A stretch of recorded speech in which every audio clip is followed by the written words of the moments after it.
Okay, so let's do a reading. So, tingnan ko lang. Situation ninyo, feelings, challenge, what do you need to know, what this person wanted to tell you, and let's see the outcome. The dragonfly, be light-hearted, finding out, things coming to light, adapt, change, and heal. So, this is the dragonfly. Heal. Nagkakaroon ng dahan-dahan na kalinawan ang sitwasyon na meron kayo because you are finding out some truths might be. So, let's see.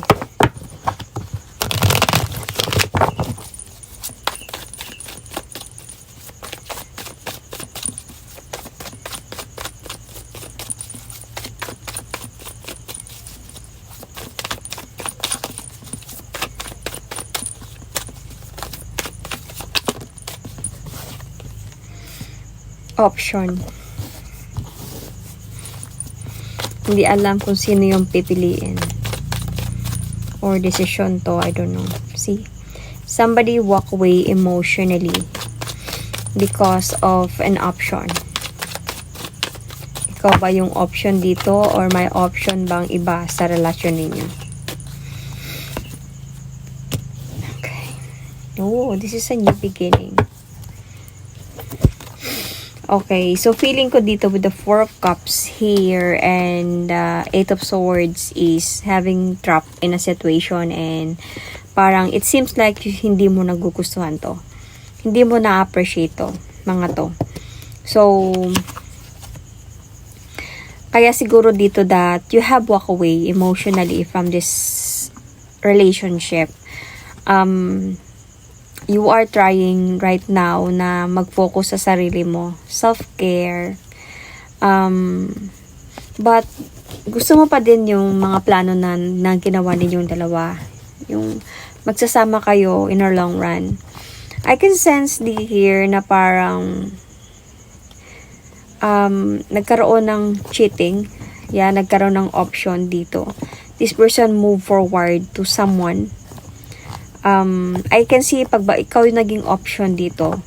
Okay, I think ikaw yung naging option kasi parang nagkaroon sila ng pagbabalikan ng kanyang ex and then naging option ka sa sitwasyon. Kasi nga, parang, of course, you know, alam nyo naman kung ano yung option, di ba? Yung if ever na hindi na sila magkabalikan, ikaw na yung mamahalin niya. Like, ikaw na talaga yung makakasama niya. Pero if pagkakabalikan sila, so there tendency na baka maiwan ka. So, yun yung option. So, kasi gusto mo talaga dito ng new beginning. You really want to have a new beginning, but then they are also like making a new beginning ni sa kanilang dalawa. So, parang dito sa dragonfly na to, finding out means nalaman mo dito. And you are in a healing process right now. And I saw that. See, healing. So, you are in a healing process right now.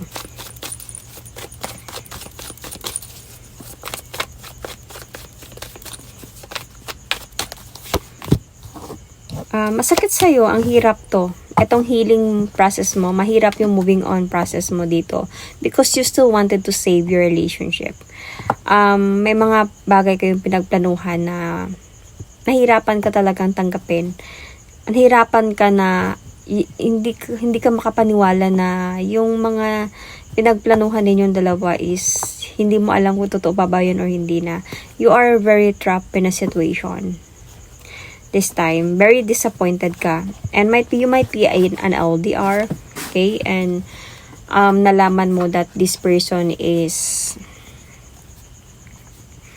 something na nagkaayos sila ng ex niya.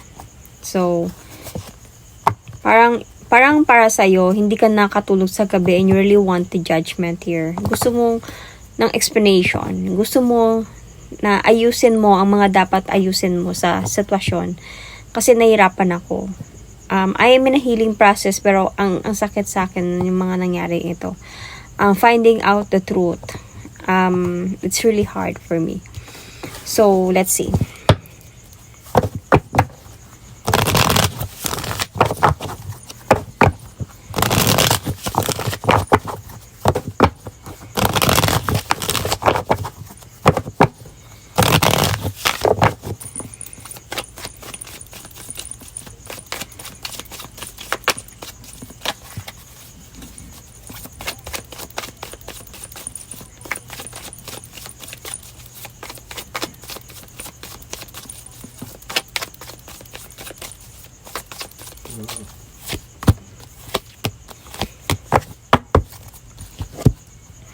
Confused din si person dito. Si person.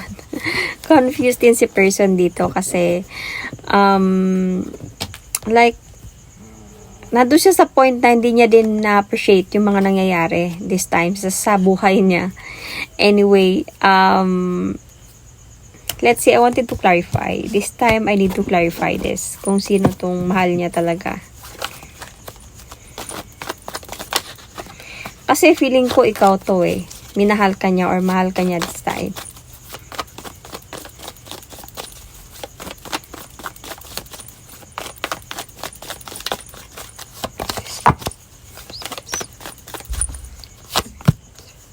King of Cups, King of Cups. And pagod siya. Napagod na talaga siya, lalo na nung nalaman mo na, like, lalo na meron ng finding out dito, everything coming into light, or things come to light. So, nahirapan talaga siya, like, na-stress siya, lalo na nung nalaman niya, kasi mahal ka na niya. And hindi niya din naintindihan yung mga nararamdaman niya ngayon, kung sino talaga yung mahal niya, kaya nga may option doon. So, it was not expected siguro na malaman mo. Kaya sobra siyang na-trap and sobra siyang napapagod ngayon sa mga nangyayari sa kanya. Yeah, he knows that, he or she knows that you owe an explanation talaga dito, and naging imbalance talaga or naging unfair talaga siya sa'yo. Ay alam niya yun, alam niya yun, and even he is or she is planning to come back to you. Hindi pa din siya nag-let go sa'yo, however. Pero ando siya sa point of like focusing and in a new beginning, taking the leap of faith. Bahala na kung anong mangyari, parang ganun. Yun yung feeling niya dito, and very cold. He feels so cold in a situation. Parang feeling niya dito, ang sama niya. Parang ganun. This person still wanted to parang to talk to you about some things. Pero hindi kasi na siya sure kung everything will be okay pa ba sa inyo, lalo na meron ng katotohanan, nalaman mo na yung totoo. So, hindi siya sure kung kailangan niya pa bang explain sa'yo or what, kasi natatakot din siya dito na kung ano yung magiging reaction mo, kung ano yung sasabihin mo sa kanya.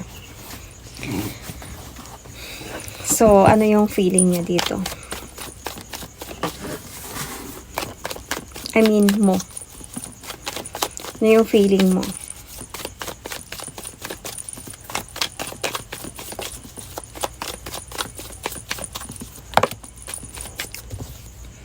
Para sa'yo talaga dito, it's already done.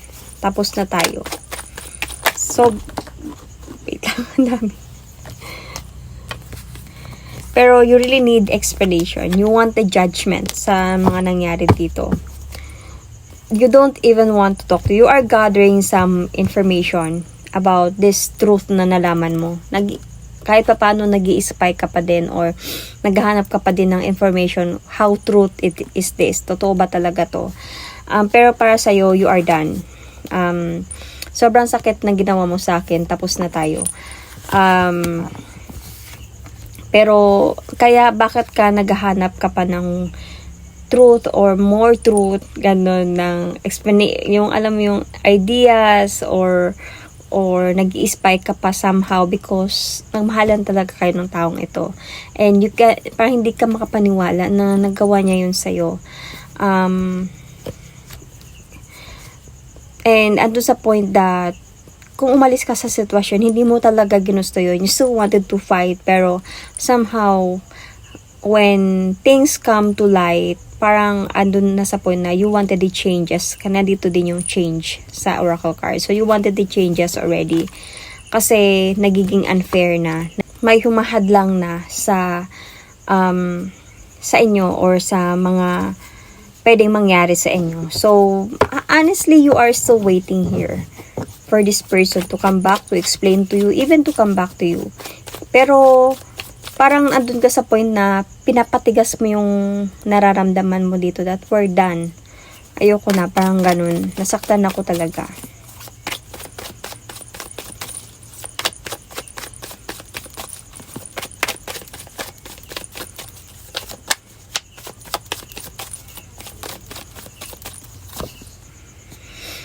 So, the challenge here is how you will going to let go of this feelings na meron ka para sa kanya, yung nararamdaman mo. Paano ka mag-let go because you are still holding on.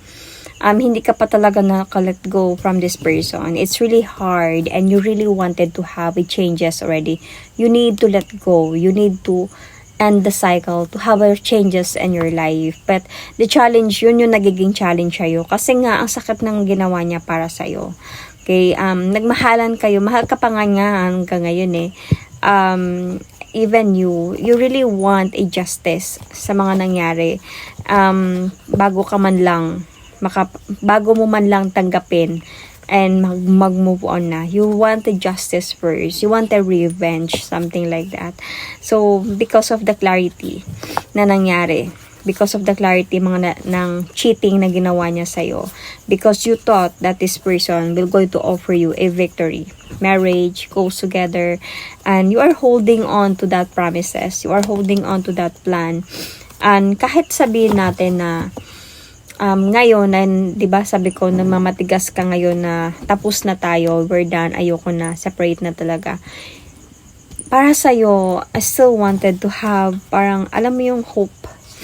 Meron pa ding hope sa kahit papaano. That you are like in a time na ganun talaga eh.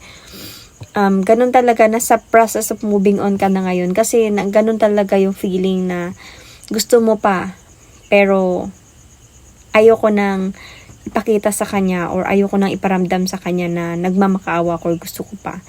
Parang para sa akin, kung mahal niya talaga ako, babalikan niya ako without me saying that to him or telling that to him or iparamdam sa kanya na kailangan kita, bumalik ka.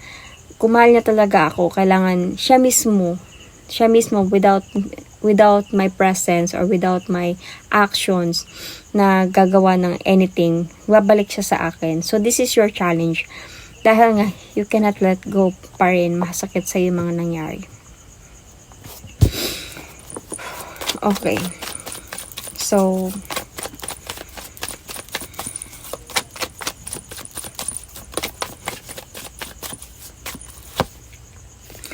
your hope really here is you can like move forward and never look back from this relationship or situationship na meron kayo.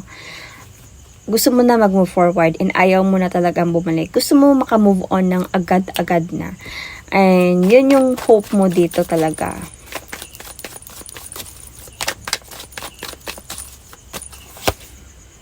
So, yung fear mo dito is, what if babalik pa siya and nag-offer sa akin ng new beginning?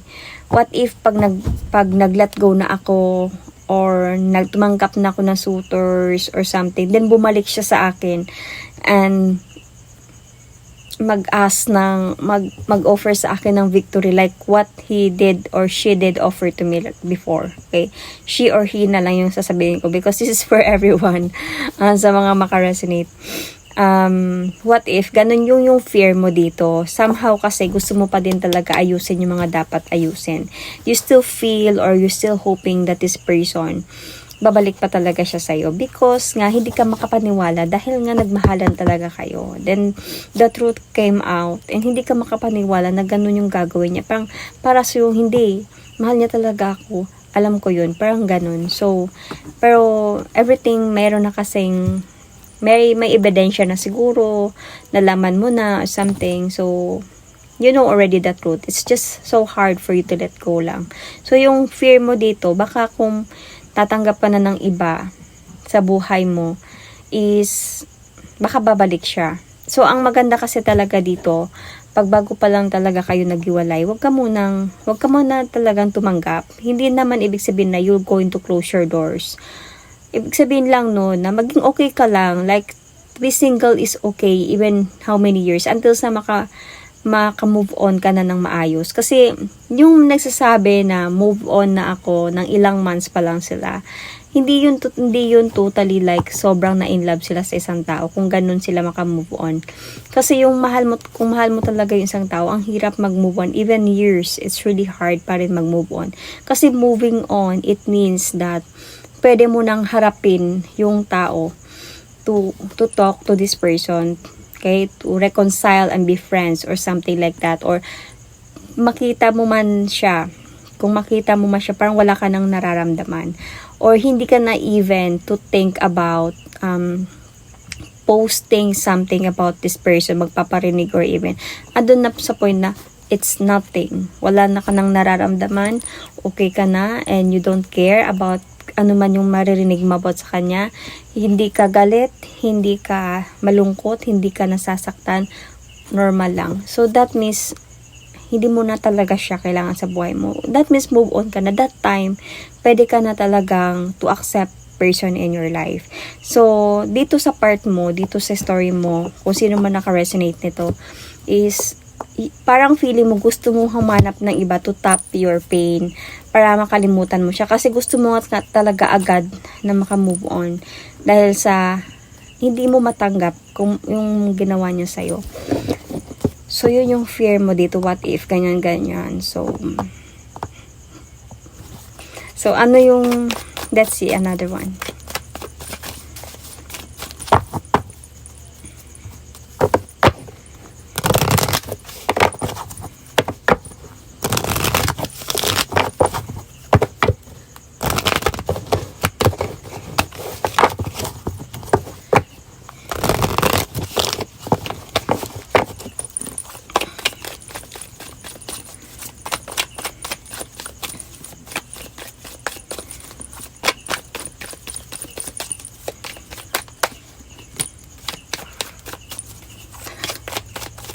Two of Cups.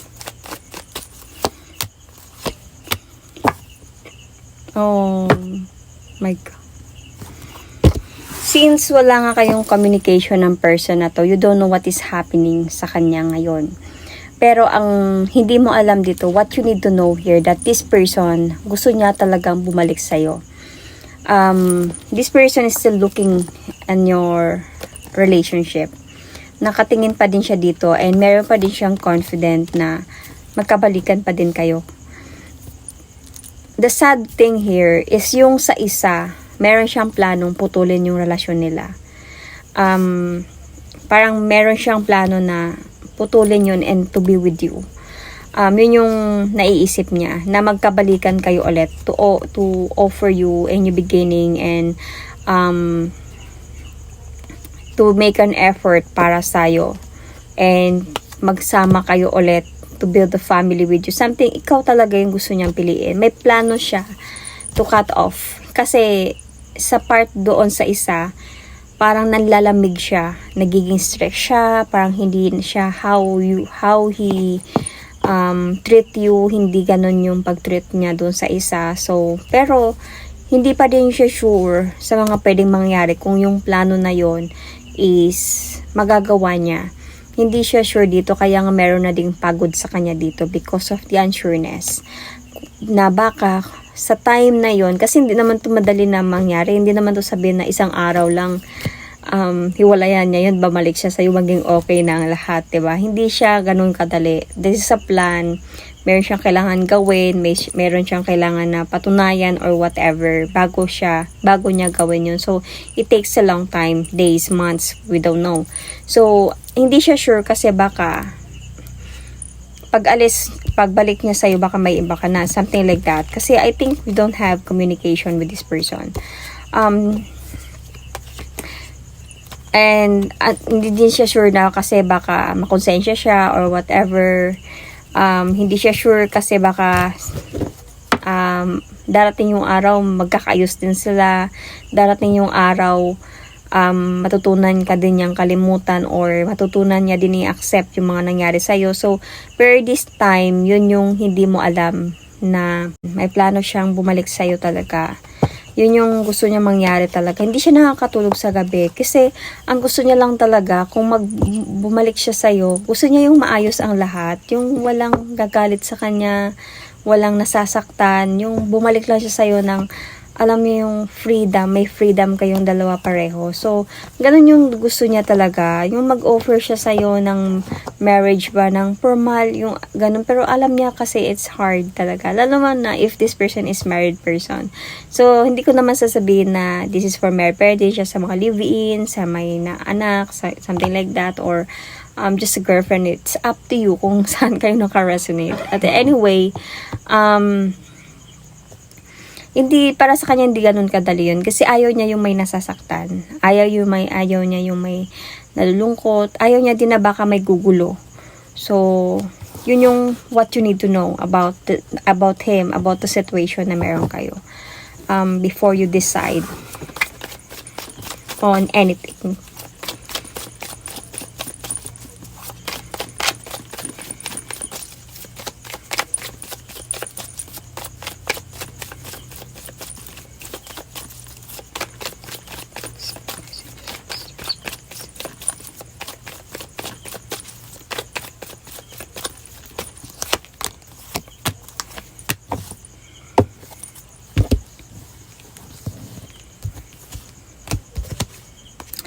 Okay. So, darating yung araw for the outcome of this, okay? So, this will be in the future. So, darating yung araw kung sino maka-resonate dito is this person will really come back to you. Kasi ikaw yung happiness niya. Mas parang feeling niya, mas masaya siya pag sa'yo siya. This person will going to come back to you. Will going to move forward towards with you to offer you a new beginning talaga. Okay, hanap-hanapin ka ng taong ito. But that time, hindi ka na niya mahagilap. That time, mararamdaman niya that you are already empty. You are already cold. You are already like naka-move on. Or hindi ka pa man naka-move on, pero parang tanggap mo na. Parang ganun na yung sayo. Because mag-e-effort siya dito talaga to come back to you and wanted to be with you. Pero andun ka na kasi sa point of you are already enjoying your life. You are already rebuilding yourself, taking care of yourself, self-love, self-care, move on, and enjoying your life. Kasi dito pwedeng tumatanggap ka na ng suitor. You are having fun with everyone, and to the point na baka darating yung araw na yon, pagbabalik siya sa'yo ng ganon, this will be the outcome, right? So parang hindi niya na ramdam yung relationship, ang init ng relasyon ninyong dalawa. So I can sense here that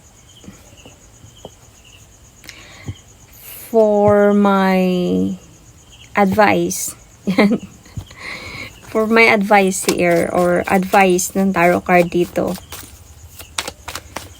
feeling ko kasi parang ma-realize mo kasi yung kung ano yung ginawa. I mean, ma-realize niya kung ano yung ginawa niya sa isa para sa'yo was just naging nothing lang because hindi ka na niya siguro mahanap, or hindi ka na niya siguro ma-reach. Ma-reach. I mean, pero nakikita niya sa'yo na okay ka na. Baka may iba na, something like that. Kasi this is in the future. Sa future na to eh.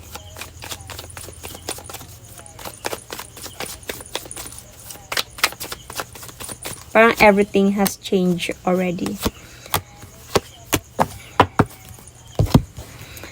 Okay, so my advice here, if this situation is merong marriage na nai-include dito, I can see that it's really hard talaga. Yung future na yon, yung outcome na yun, nakikita ko parang ang hirap mangyari nun kasi I can sense that the person of your person, okay, the other person will really fight for it's either her or his right, or hindi siya magpapabaya, like lalaban din siya.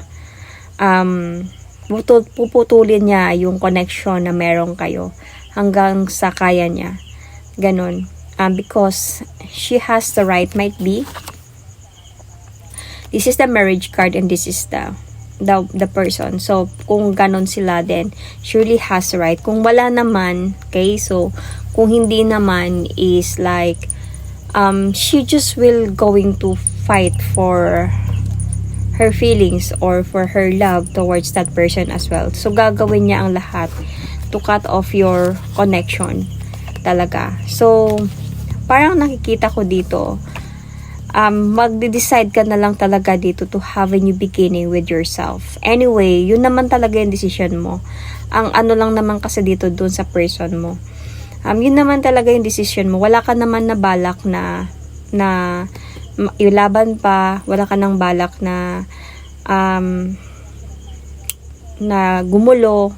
You just want to have a freedom. Ang hirap lang kasi sa'yo, na minahal mo talaga siya and nahirapan ka lang talaga mag-let go. Yun lang yung mahirap sa'yo. That one day siguro kung itong person na to, ipaglalaban ka pa rin, may tendency na baka tatanggapin mo pa din siya kasi mahal mo siya. So, dun yung problema sa person mo.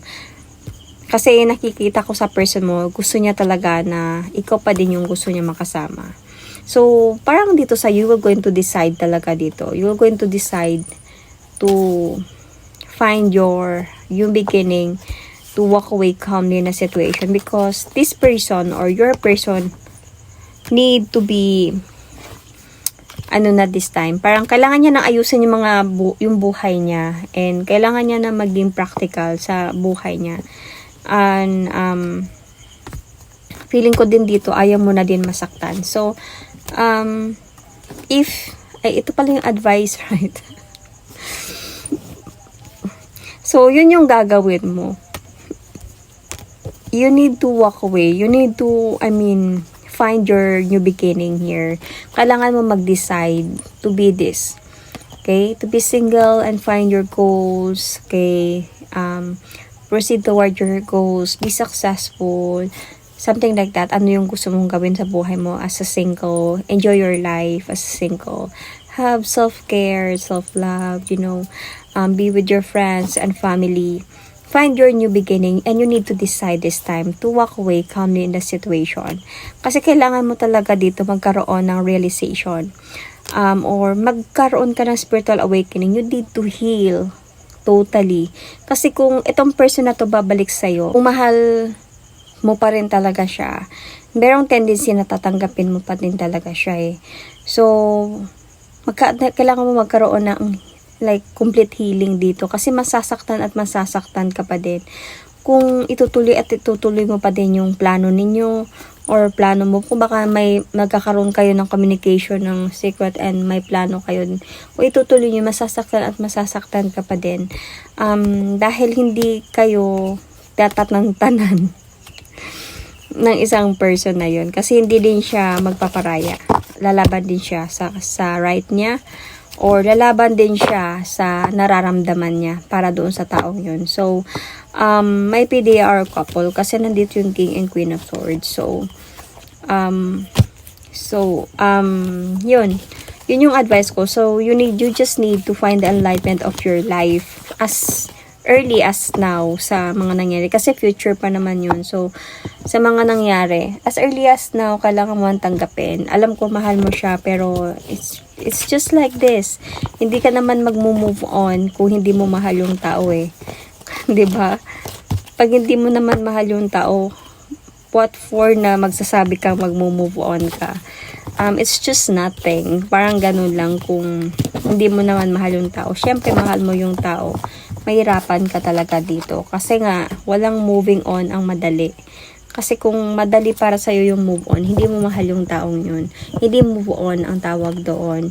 So, it's life. Ganun talaga nangyayari talaga yan sa atin. Mahirap pero kailangan natin gawin. Sometimes we need to sacrifice our feelings or mga nararamdaman natin para somehow makita natin yung light, enlightenment sa buhay natin. Yan. And we never know, one day pag okay na, one day makilala mo din yung tao para sa'yo. Yeah, it will really happen. Pero hanggang sa nandyan ka, hanggang sa pagbabalik siya, tapos tatanggapin mo pa din siya, or you will going to agree with the relationship with this person, with na meron din siyang relationship with the other dahil sa mga pangako niya or dahil sa mahal ka niya, dahil sa hindi niya kayang mawala ka. It's really hard. Okay, sometimes we need to sacrifice our feelings or our love para magkaroon ng enlightenment. So, yun. That is my reading for you. Thank you and God bless.